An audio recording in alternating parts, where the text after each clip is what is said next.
Prestem atenção nessa entrevista de hoje, porque eu tenho certeza que você vai se identificar com alguma coisa, vai identificar alguma pessoa do seu convívio e vai conseguir se proteger. Achou estranha essa abertura?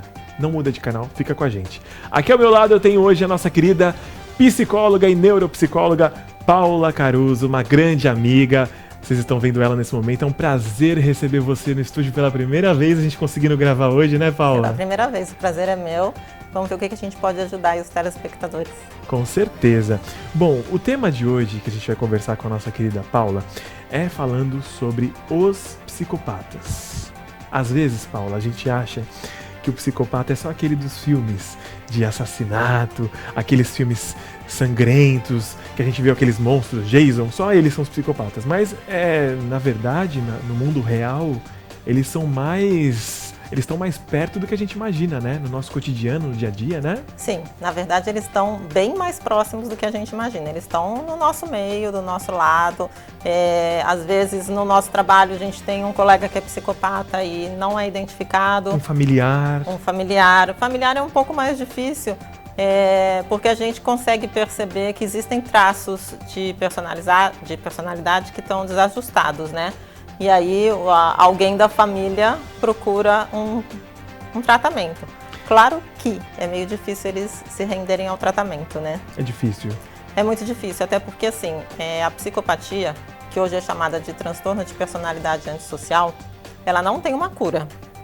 Né? Então, o indicado é o tratamento psicoterápico para que amenize os sintomas e amenize os problemas sociais que a pessoa pode ter. Então é um transtorno de personalidade. Então é difícil você falar que aquela pessoa é má. Às vezes vamos dizer que é um problema que veio com ela. Não é que ela escolheu ser assim. É difícil, né? Então, são coisas diferentes. Tá. Existem as pessoas más e existem os psicopatas, né?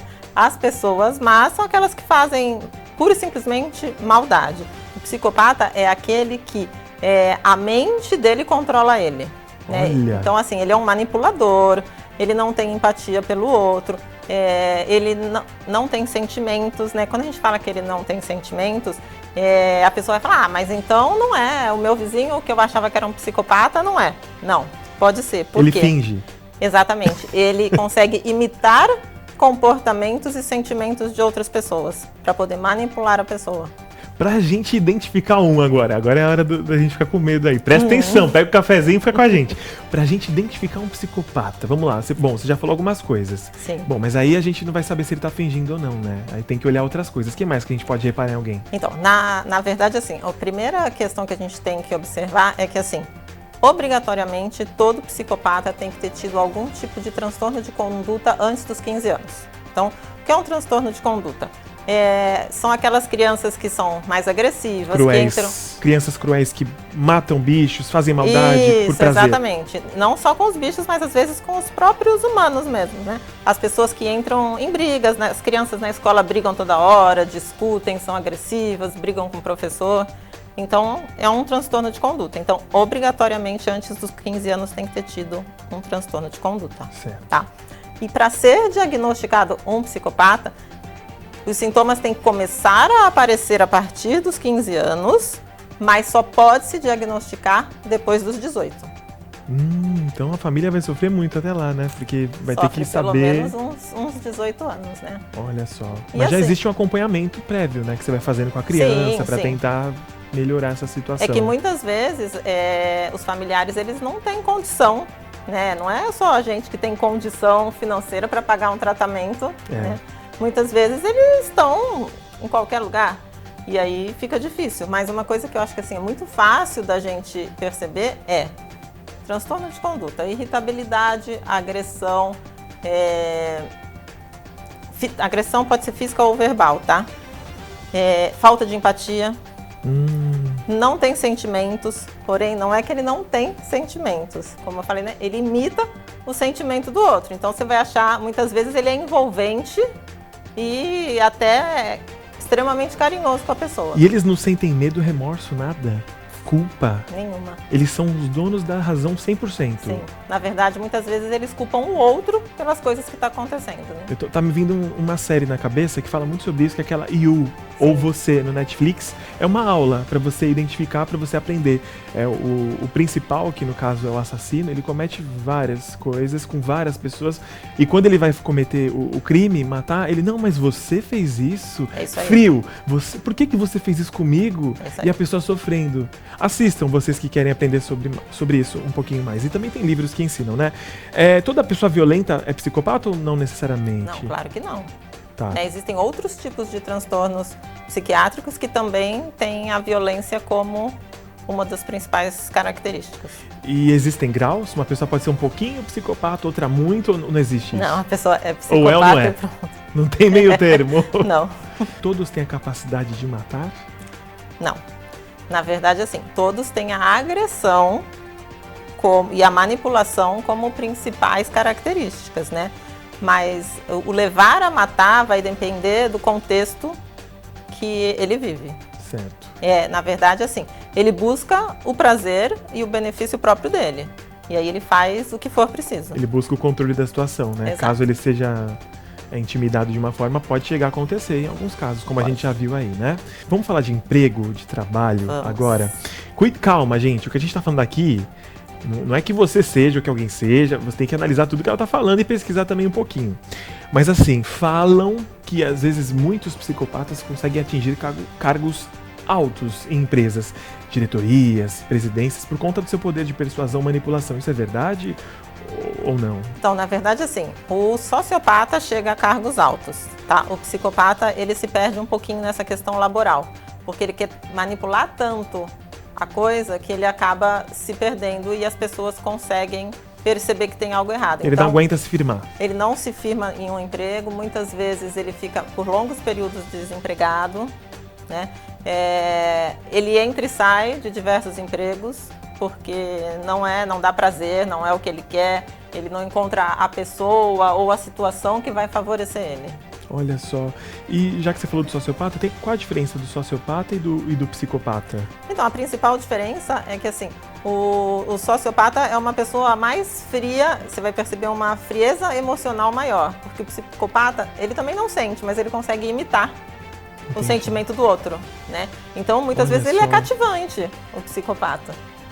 E como lidar, por exemplo, porque às vezes é muito difícil. Quando você tem um familiar, é difícil. Quando você depende de um emprego e encontra um colega ou um chefe assim, como lidar? Você vai falar o quê? É difícil, né? Na verdade, assim, é complicado porque como a pessoa depende daquilo, ela tem duas alternativas, né? Ou ela vai se sujeitar àquilo e levar da melhor forma possível, ou ela vai procurar um novo emprego e tentar se livrar dessa situação. Que, na verdade, se for o chefe, é o mais adequado, né? Existem muitos casos no Brasil de mulheres que sofrem agressão, mulheres que são assassinadas. Você sabe o índice de feminicídio que a gente vive no Brasil. Então é difícil a gente falar, termina o relacionamento. Porque algumas até tentam e não conseguem. Qual seria o melhor caminho para elas saírem dessa, talvez enrolando ele, dar um sumiço, para a gente poder ajudar as pessoas que estão assistindo a gente? Então, na verdade, o melhor caminho percebeu algum desvio de conduta, tentar conversar com a pessoa. Até porque, como eu falei, não necessariamente todo desvio de conduta é uma psicopatia, né? Tentar conversar. Se ela percebe que a pessoa não está admitindo isso, o ideal é terminar um relacionamento, né? A gente sabe que não é fácil, que muitas vezes o psicopata vai atrás da pessoa, persegue, mata.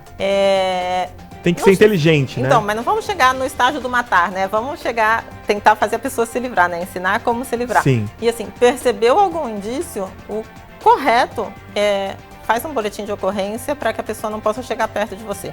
Certo. Se livrar. Seja esperto e se livre da situação, né? Exatamente. Pra não viver uma vida sofrida, né? Porque eles vão torturando a pessoa psicologicamente ao decorrer da vida toda. Mulheres também, né? A gente fala muito dos homens, mas existem mulheres também, né? Sim, não tem diferença de sexo, né? Como eu falei, é um transtorno de personalidade. Então, atinge homens, mulheres, independente de sexo ou classe social. Pessoal, eu vou comentar uma situação agora com a Paula, mas eu quero deixar claro que não é uma verdade. Nós estamos aqui, eu vou jogar uma suposição e vamos avaliar. Temos agora esse caso que chocou o Brasil, do menino Henry, que foi assassinado. Não foi acidente, a gente já sabe disso. E os pais, né, no caso a mãe e o padrasto, eles tiveram atitudes muito frias, calculistas. E na hora vazou uma foto, não sei se a gente pode colocar daqui a pouco a foto, dela, da mãe, tirando uma selfie dentro da delegacia, da polícia, com uma cara de deboche, de sorriso.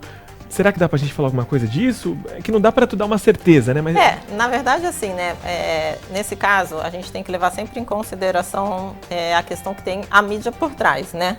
Então, a gente não sabe qual foi o contexto da foto, a gente não sabe nada claramente ainda. A gente só sabe que ele foi assassinado. Então, o ideal é assim, pode ser que a mãe seja psicopata, pode ser que era padrasto, né? Sim. Porque eu tô meio... Porque uma mãe que se sujeitou a viver com um homem por conta do dinheiro, ela já buscou o benefício ali, pelo que a gente tá vendo. Não sou o dono da verdade, mas pelo que eu li em vários lugares. A mãe que se sujeitou ao dinheiro, aceitou algumas situações de ver o filho sofrer só por conta do status.